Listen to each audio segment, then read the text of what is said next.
riding the elevator, and the neighbor roaming. It's hard to work. Thank you very much for coming out. Our thanks to Unitron for hosting us. This is a very wonderful space. Timely. There are drinks at the back, so please, there's pizza there, but there are drinks in the fridge and cafe at the back, so please help yourself to those. So thank you to the team for Unitron. I'm very interested actually to hear this evening. I think that Unitron is a startup really in the Kitchener-Waterloo area, Cambridge, Kitchener-Waterloo area. And certainly I think through my medtech career, the kind of hearing technology, medtech is not something that really had great exposure to or understanding of. So I think it's very interesting to see what we learn collectively tonight. I think it's also a very international group here, so yeah, I'm fascinated to learn more about this organisation. It's also Better Speech and Hearing Month, so it seems incredibly timely for us to be here. So hence, accordingly, yeah, there's at Unitron Global and Hearing Matters as a hashtag in addition to the ones that you are familiar with that we have ourselves. And then one of the things I wanted to do was to play a very short video, it's about a minute and a half. Through some of these cafes, we appreciate that some of you have been part of this health community for, I don't know, maybe 3 years or so, and others of you are new, or kind of dip in and out occasionally, which is fantastic. So I think over some of the cafes, we will try and not teach you, but help inform you maybe a little bit about what the Hacking Health organisation is in a more kind of global sense, and some of what they're doing. So I thought I'd start off, some of you might have seen this video, but I thought I'd start off by allowing you just to watch this short video sort of promotional clip.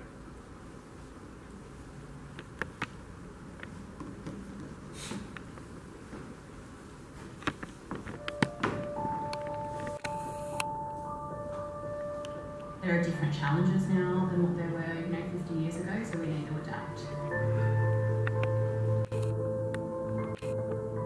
So let's just run an experiment. Let's bring a bunch of doctors together, a bunch of designers and developers, and see if they can work together in a creative space.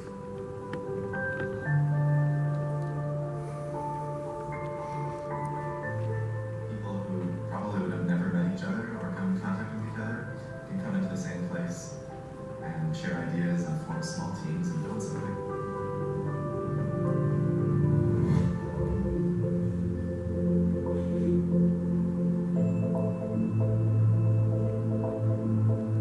If we don't put the IT people and the healthcare people together, no one's going to know what the ideas are and what's possible.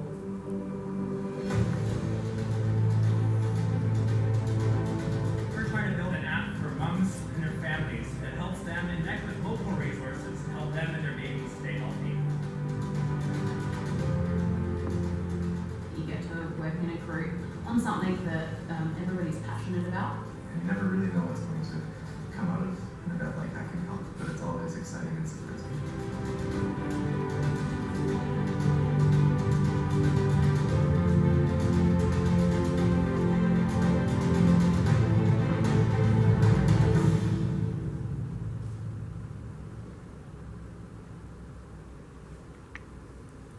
That's pretty cool.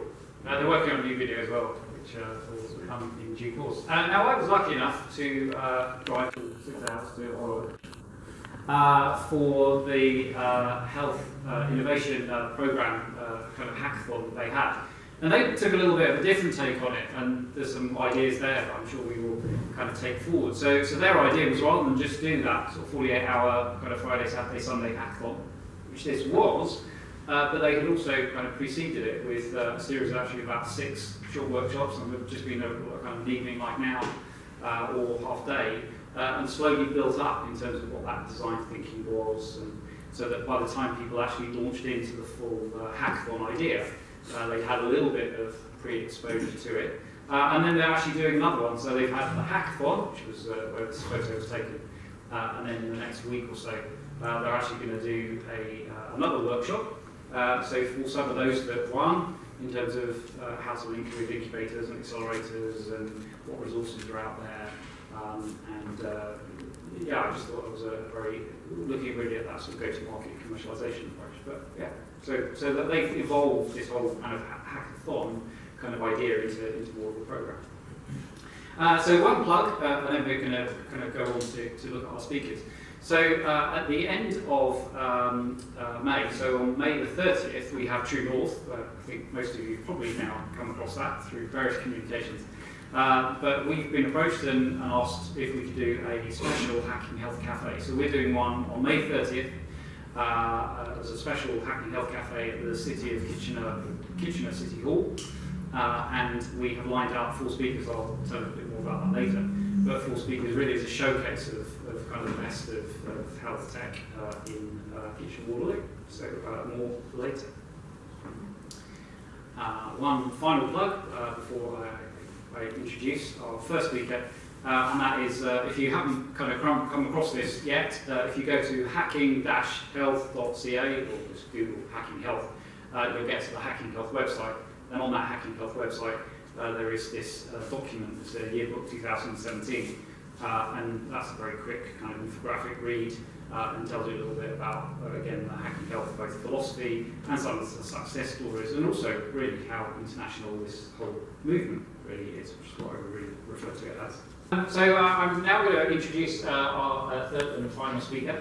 So I'm going to introduce Douglas Baldwin, who's Senior Manager of Global Learning and Development. Doug started life in the US, and I think only fairly recently, in the last few months, have moved from Switzerland to Canada. Yeah. So I'm delighted that you're with us. Yeah, I mean, it says in your bio, which you can read as well, that yeah, you've worked across kind of 50 countries. I've done something similar in previous roles. It's an exciting opportunity to have. Anyway, so we're very interested talking about hearing the world perspectives from the clinical realm and manufacturing side of audiology. Thank you.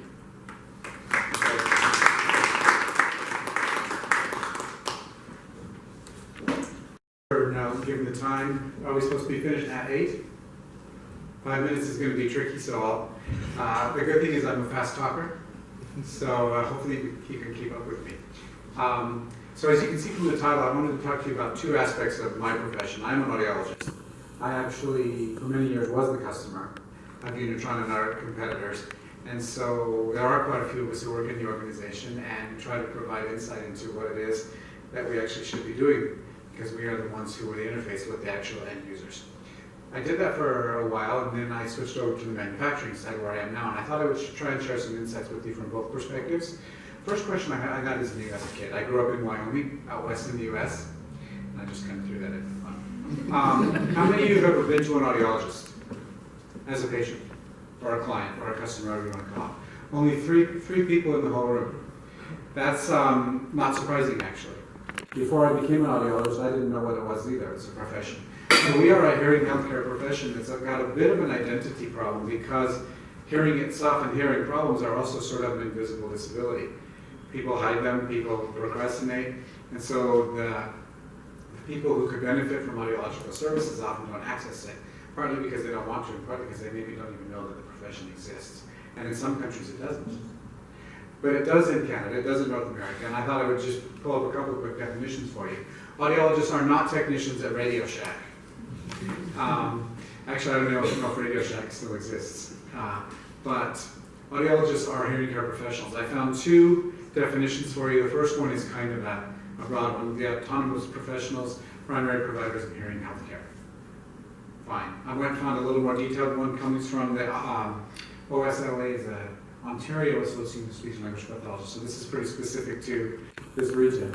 They only regulated professionals that are exclusively trained in prevention, identification, assessment, treatment, and rehabilitation of auditory disorders. So we're the hearing people. But we're not the only people that are the interface between people with hearing loss and technology. And it varies a lot from country to country. I'll show you in a little while why I traveled so much, but I thought I'd just give you a little bit of perspective on hearing healthcare as a profession, audiology as a profession around the world. In the Western English-speaking countries, you have a fairly similar clinical training model. In the US, you now actually have to have a doctorate in audiology in order to be licensed as an audiologist. When I finished school in 1994, I had a master's degree. I later updated to a clinical doctorate in EUD while I was still practicing. So if you wanted to be an audiologist in the US, you would actually have to get a doctorate degree, a clinical doctorate in audiology. In the UK, Canada, Australia, New Zealand, South Africa, and a few other countries possibly, you typically will still have a master's degree. So it is an extensive level of training, postgraduate training, to become a hearing healthcare professional or an audiologist. Now in some countries, the model is even further on one side of the pendulum. Turkey, Egypt, Saudi Arabia, some of those Middle Eastern countries, actually audiologists first become ENT doctors and then specialize in audiology. Now typically they don't focus a lot on hearing rehabilitation, they tend to focus more on diagnostics. They don't necessarily fit the hearing aids, some do. But it was interesting for me the first time I went to, I think it was Turkey, maybe it was Egypt, to find that my audiology colleagues were actually ENT doctors first, who then went the audiology route. In other countries, you find still sometimes a link to speech pathology. Back in from the 40s to the 70s, in North America, most people who did audiology also did speech pathology. There was something called dual certification, and your degree would actually qualify you to do both. But as time went on, the professions diverged, and while there are still some links professionally, very rarely do you have currently somebody who is certified to do both. But in other countries, it is still fairly common for somebody to have studied both speech and hearing. And you then have an interesting model in some of Eastern Europe in particular, where people study what they call, and it doesn't sound very nice, defectology. They become defectologists, and they deal with all different types of disabilities and defects. Obviously, it's not a very politically correct term. First time I heard it, I think I was in Ukraine, and I was like, you can't call someone a defectologist. But again, that was translated into English, so in their language it may not have quite the same, not so nice connotation. But that's another thing that you encounter in some parts of the world, a more broad training in disabilities that might include hearing. And in many, many countries, probably most of them actually, there is no formal training in anything related to hearing healthcare. So the people who are hearing healthcare professionals have typically learned that somewhere else, or have learned it on the job, or are just winging it. And as a company who provides a technical solution for hearing loss, we actually have to deal with all of those models in all of those countries, because we don't just sell our products in North America. So I just thought that might give you a little bit of an interesting perspective. I don't know if that's true of other healthcare professions. Typically, to become a medical doctor, in almost every country, you have to have some kind of medical degree. Audiology, as an allied healthcare profession, does require a high level of skill and training, but it doesn't exist in all countries. So it's an interesting challenge for a company that's international to cope with all of those different training models. I thought I would just give you a little bit of insight into the North American market because we are there. We're here in Canada. I grew up in the US and worked there clinically, but I thought I would just show you a few quick statistics. I'll move through these quickly. You have two groups of professionals in North America, particularly in the US, that actually deal with hearing aids. So audiologists don't just dispense hearing aid. Audiologists, a lot of them even don't touch hearing aids. They focus more on the diagnostic side of things. But you have a second group called hearing aid dispensers. And if you look at the educational requirements, you see they vary quite a lot. I have a doctorate in audiology, and yet somebody else who's selling the same hearing aid down the street may have a high school diploma and a few hours of on-the-job training, depending on the state, and may still be licensed to dispense hearing aids. And so this has been a huge chasm. My whole career is dealing with the fact that I have years and years of education, and somebody else down the street may be perceived as being equivalent to me because they're selling the same product. Again, as a company that produces hearing solutions, we have to actually address both of those because they are both our customers. And as a trainer or as a professional who's trying to figure out how to educate people about our products, I have to figure out how to present that technology in a way that can be digested and used and useful by quite disparate groups of professionals just within North America. And of course, when you get to countries where they don't have any training at all, it can be even more of a challenge. So, hearing healthcare as a profession has quite a lot of variability and quite a few interesting overlaps and challenges and evolutions that are going on. And ultimately in the US, it's your state license that determines whether you can practice or not actually your degree.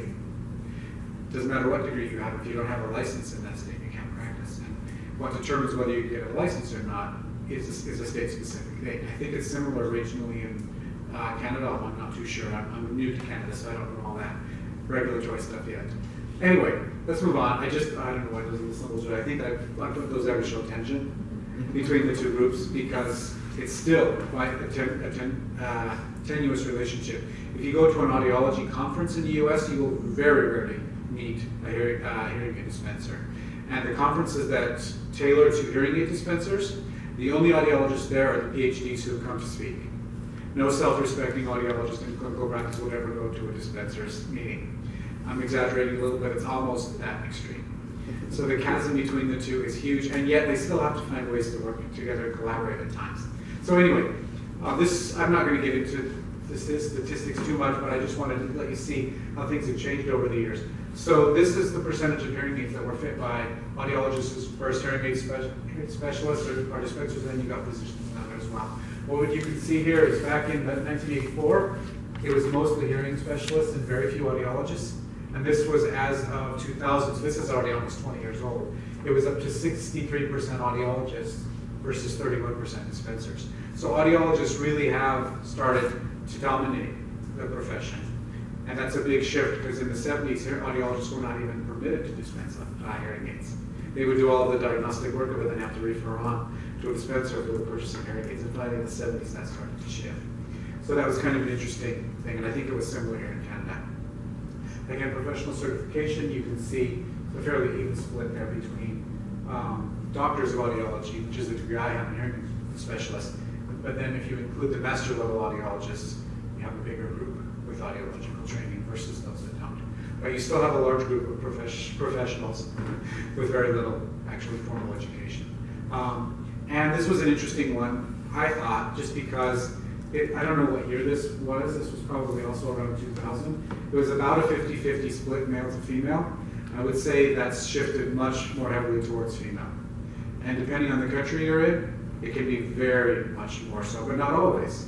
You go to the UK, you still have a lot of male audiologists. You go to South Africa, you have 95% female.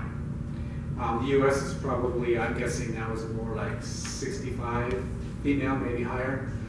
But you go to Serbia, and you may have almost exclusively males. So depending on the country you're in again, it can vary dramatically.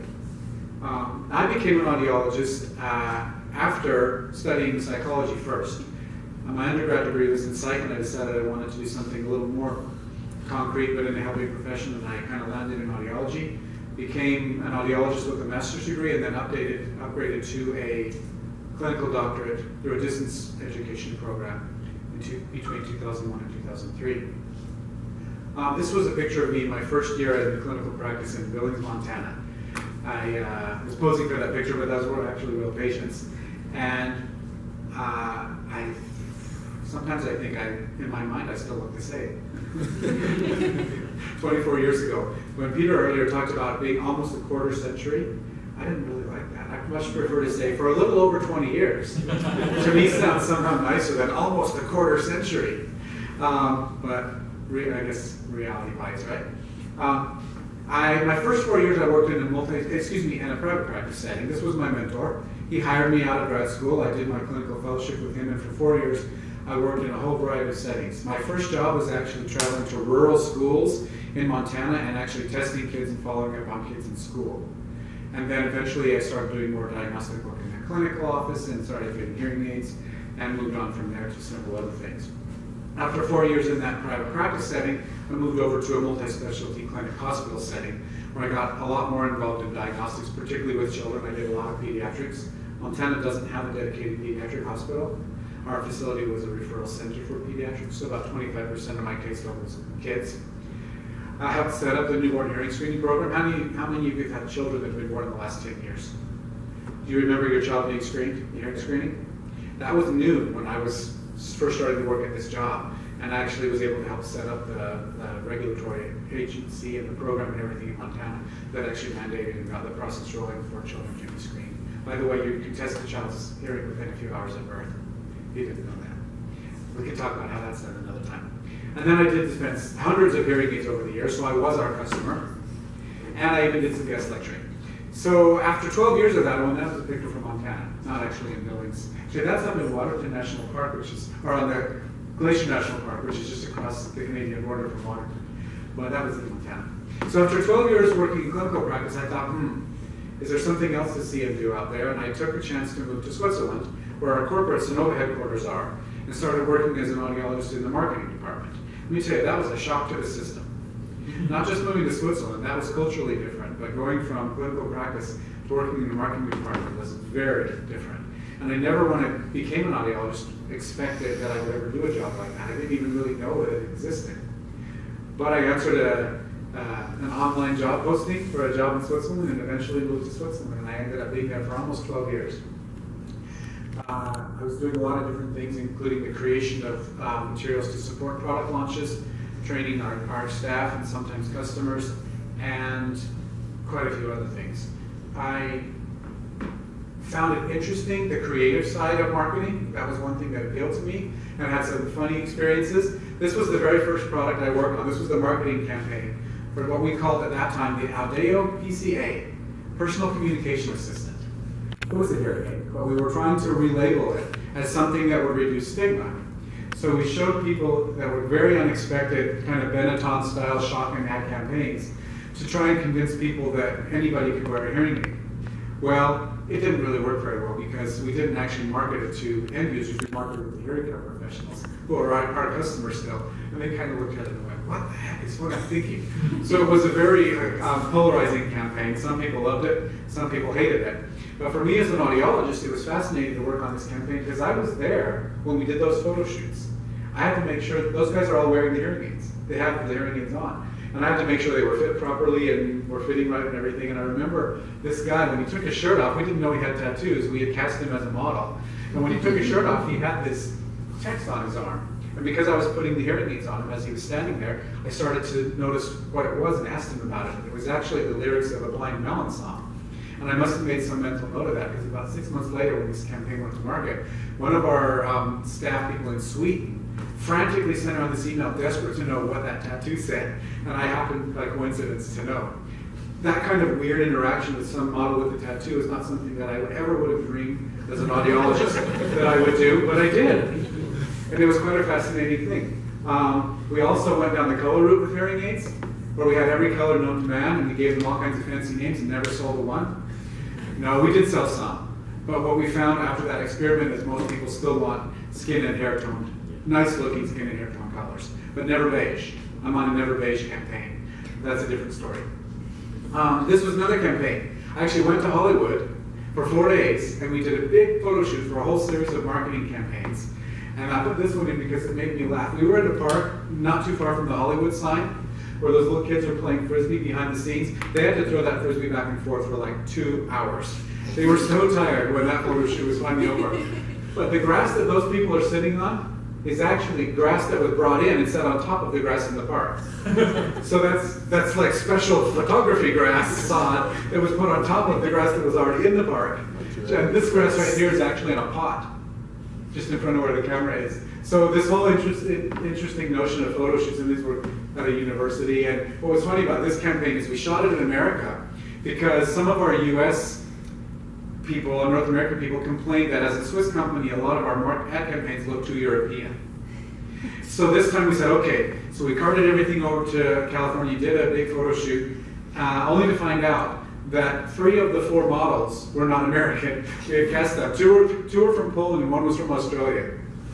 And so our American ad campaigns still have Europeans in it, but it was just kind of some funny stories. These are just silly anecdotal stories that you're thinking, why is he telling us this? Well, the point I wanted to make is that healthcare isn't always what you think it's going to be. And when you're, some of you that might even still be students, open your minds. You never know what horizons you may encounter, what I think might surprise you with your career. I also did do a lot of technical work. One of my big responsibilities for a few years was to set up our listening demonstrations at big commercial events where professionals were coming in to learn about our products. We actually brought in a Mustang, as you can see, in San Diego at the convention center and had a mannequin wearing our hearing aids. We actually were able to demonstrate all these cool new functionalities that happened. I lost some sleep over that one, I tell you. Coincidentally, it was the week that the volcano went off in Iceland and all the air travel and the whole world shut down for 2 days and we got stranded in San Diego. Luckily, we still had the convertible rental car from the demo that I was able to use until the volcano cleared and I could fly home. And I had some opportunities to do some charitable work. Sonoma does have a charitable foundation called Hear the World. I had the opportunity to go to Kenya about 6 years ago, and just last November I got to go to Myanmar, where I was able to work with some children in interesting and challenging circumstances. Topic for another day. And then, after 6 years working in Switzerland at corporate headquarters, I transitioned over to Unitron, which is this company here in Canada, but I still work out of the corporate office. We do have teams all over the world, and I was started to support what we call our distributors. These were partners in different countries who sell our products on in places where we don't actually own our own sales organization. And they need support and training as well. And I took the opportunity to start traveling. That was in Morocco. It wasn't actually really working that day. That was a bit of a day off. But I went on the road. And for almost 6 years, I traveled about 60 to 70% of the time, between 150 and 200 days a year. And I never would have dreamed when I became an audiologist back in the mid-90s that audiology as a career would take me to about 50 countries. I actually made a list a couple years ago of the places I've been. I updated yesterday. I added Myanmar. Those are all the places I went professionally as an audiologist. I have a kid from Wyoming. I didn't even fly on an airplane until I was 19. And even by the time I finished grad school, well into my clinical career, I had rarely left the state of Wyoming. And so for a little cowboy kid from Wyoming, it was quite a big, broad world out there for me to experience. And so that was interesting. And there's that picture again from Myanmar wearing my little, whatever they call that thing. Men wear the skirts there too. You can see China. These were all pictures from China. This was Korea, learning to eat sitting down couch like that. This was a funny one in Australia. We actually did a campaign that was very bright and colorful. And our local organization decided to execute this campaign for our roadshows as a Cirque du Soleil type theme, and they brought in makeup artists to actually paint our faces. This is me there. I actually had to present in front of an audience on a technical topic for 2 hours with that on my head. And what you're not seeing there is they even had these big feathered headdresses for you. I looked like something out of Priscilla, Queen of the Desert, as I was trying to present on technical topics, but that was quite a fun event too. A few more pictures from the Middle East, Egypt, Jordan. That one was in Brazil, Saudi Arabia. That was actually in Hungary, and then this was not too long ago in Korea. So just a few of the places I was able to have interesting professional interactions. And then finally a few more. We've got Russia, the DMZ. I didn't succeed in denuclearizing the Korean peninsula, but I did make it to the DMZ and on a trip to Korea. That was in Malaysia. Nice trip to the beach after the conference. And these were just a couple of fun events I threw in for kicks. This was our 50th anniversary party. This was just 3 weeks ago in Spain, where we had an event and we had a pirate party afterwards. So who would have known I would have dressed like that as a 50-year-old audiologist? But I did. And finally, since February 3rd of 2018, I now live in Kitchener, Canada. I didn't have a lot of pictures to show yet because I haven't been here very long. This was last week in Toronto where we just about froze to death at the soccer game. Galen was there. I think they sold out their blankets that night. Yeah. I do want to drive the Zamboni. This was Kitchener, what are they called? Rangers. Oh, I should know that. I went to a Rangers game, and this goose is nesting in the dirt mound in my backyard. It's waiting for her to finally get off those eggs and for them to hatch so they can finally finish the landscape and get to their house. So now that I've gotten off the road, I'm working back in learning and development, kind of looking, I was training all over the world, and now I'm looking at the broader, bigger picture of our global training strategy to figure out what's working, what's missing, what do we need to adapt, evolve, change, do better, and so on. So maybe that just seemed like a travelogue, and I wasn't sure if that would be interesting to any of you, but I told Sarah that I prepared this presentation for a university once a couple of years ago, and I would tweak it a little. She said, yeah, I think they'll be interested. So if nothing else, maybe you realize that what audiology is, and that we actually do play a significant role. As I said, I was the customer of a company like Unitron for 12 years. And it's interesting to me when I hear discussions about cutting professionals out, because of course my natural tendency is to say, hey, wait a second, what are you trying to get rid of us for? But it's not unique to audiology. Pharmacy, optometry, many other healthcare professions are going through a very interesting phase now where technology is challenging who and what we are. And so I guess one of the questions was, what can an organization like this do? Maybe one of the things that needs to be discussed is how can we find ways to collaborate with the professionals and not just try and get rid of them? Or another way of looking at it is, in our profession, only 20% of the people who could benefit from our technology get it. For years and years and years. No matter what color we've painted the hearing aids and how small we've made them and how sexy the model was in the ad campaign with tattoos, we still cannot seem to get past 20% uptake in the market. 20% of the people who would benefit from our technology use it. 80% don't. So maybe we need to find a different way of getting to those people. And the over-the-counter hearable market is something that will hopefully go in that direction. I don't think one precludes the other. I don't think technology that accesses an untapped part of the market necessarily makes an entire profession irrelevant. There has to be a way, I think there is a way, in our profession and in others, to find ways to collaborate and work together so that both can occur. We can get to more people who will benefit from our technology, and we can support the professionals who have always been our customers. And so that might be food for thought as the discussions proceed. So I think I'm done. I'm open to questions if there are any. I think we're way over time though, so I'll thank you for your attention, and I hope for a few of you it was at least a little bit interesting. Thanks.